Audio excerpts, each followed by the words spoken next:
Hey guys, the next thing we're going to do is our topic.php page. So when we click on a topic, we want to be taken to that page. So let's actually make it so we can do that. So the front page template, let's see. Okay, so the title is clickable. This is clickable, but you can see, actually let's go to the home page. If we click on it, it takes us to topic HTML. That's wrong. Alright, so we're going to replace that. Okay, I'm just going to paste this in. So it's going to take us to topic.php, but we're also going to have this ID variable, which is going to point to whatever the topic's ID is. Okay, because if they all went to just topic.php, there's no way for us to differentiate a topic from another. Alright, so we need this ID. So if we save it, let's make sure the link works. Alright, so it's taking us to topic.php ID 1, but right now it's just the static content. So this isn't actually coming from the database. So what we need to do is go into our topic.php controller. Where is it?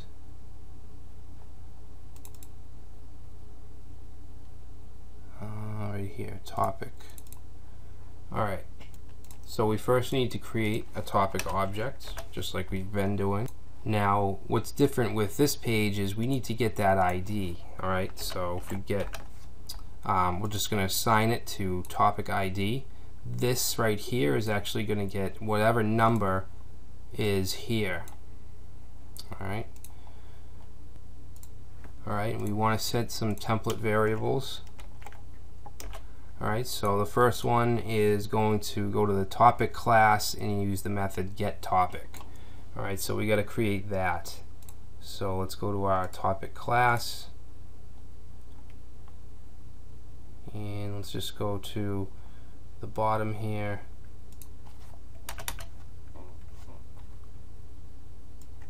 I'm going to paste in this method. Alright, so getTopic, and obviously we're passing in an ID. And we're just saying select topics where the topic's ID equals whatever we pass it. And it's also interjoining the users. Alright, so we can use the username, the user's name, and the user's avatar. Okay, next I want to paste in the getReplies function. Alright, so this is basically doing the same exact thing that getTopic is doing, except it's getting the replies from the replies table as opposed to the topics from the topics table. And these will all be displayed underneath its topic. Alright, so you can see it's basically the same thing. We're binding in the topic ID. Alright, so let's save that.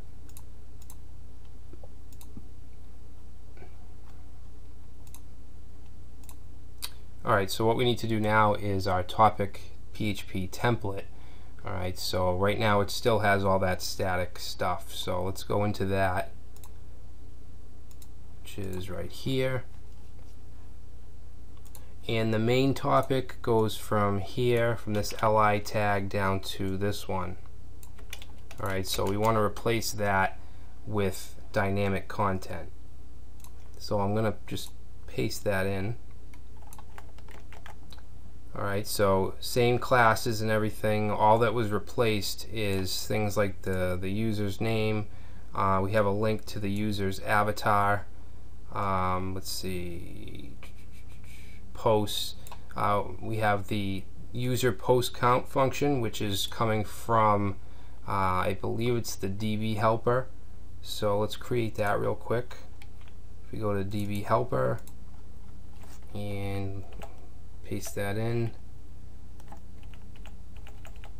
Alright, so user post count, what it's doing is it's taking a user's ID and selecting all the topics from the topics table that the user created.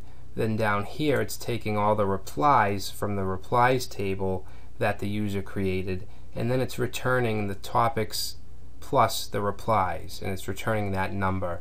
Alright, so that's where it gets the post count. it counts replies and topics as posts. Alright, so let's try saving that. Alright, so now you can see that the main topic is actually all coming from the database. So now we need to do these replies, because right now these replies are all static. Now what I've done is I've created a new user in our database, okay, in the users table. I have John Doe, alright, and then I've also created in the replies table, I had John Doe create two replies. One is to the first topic and the other is to the second, and then it was just some body text. Alright, so let's go ahead and make the replies dynamic. So if we go to the template again, let's see, the main topic goes to here, and then the replies, I only want one list item. Okay, so from here to here, and then I can get rid of the rest.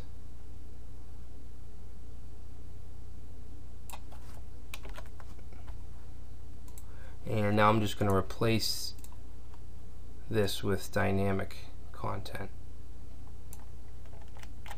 Alright, so what we're doing is we're saying for each replies, alright, so however many replies are attached to this topic, we're going to repeat this. Alright, and it's just giving us the same information that the main topic's giving us, like the username, the user post count, things like that. So let's go ahead and save that and reload. And now you can see that this is actually a reply that is coming from the database. Alright, so the last thing I want to do in this video is I want to be able to not only get by category, but also by user. Alright, so what I'm going to do is I'm going to change one of my topics to from my user to John Doe's user. So I'm going to go to topics and change user ID to 2. Alright, right now if we click on, say, J Doe, it takes us to the correct link, but it's not actually looking at our user and filtering it. So let's do that now. If we go to our main topic page or controller, I'm sorry, we don't want topic, we want topics,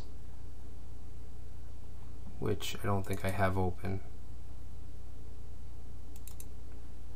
Alright, so I'm going to copy this line here because we're doing the same thing except we're doing it by user.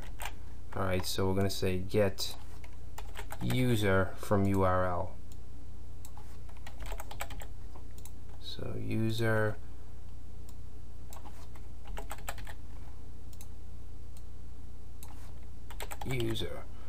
alright, and then down here we're going to do pretty much what we did with this category one, except it's going to be a user filter. We're going to say if user ID is set, which I meant to have this be user ID.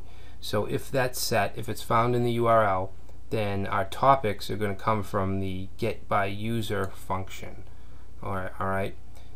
Down here I also want to change this because I want to say not only if category is not set, but also if user is not set, then we're going to get all topics. We're not going to filter anything.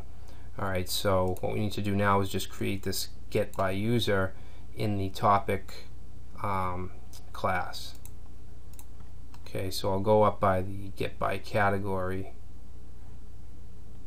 Alright, and right below it, we'll paste this in, get by user, and basically it's just gonna join over the users, and we're saying get where the user ID is equal to whatever the user ID we pass in is. Alright, so let's save that and check this out. So if we click on J Doe, alright, so that's still not working. Huh.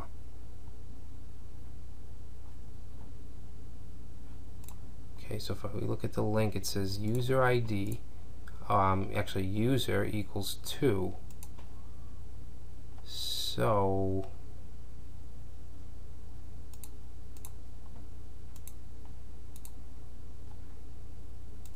Oh, I think I just forgot to save this. Undefined variable user. Line 25. Okay, post by user, get user. Okay, so we're actually using the title is using the user class, which we haven't created yet. So I'm going to just comment that out for now, the title, and hopefully that works. Alright, so John Doe has this one post. If I go back and click on Brad T, shows his post. Alright, so it's only going to show the user that created the post when you have this user variable. Alright, so that's it for this part. Next up, we will implement our user class, and then we'll start building our login and registration functionality.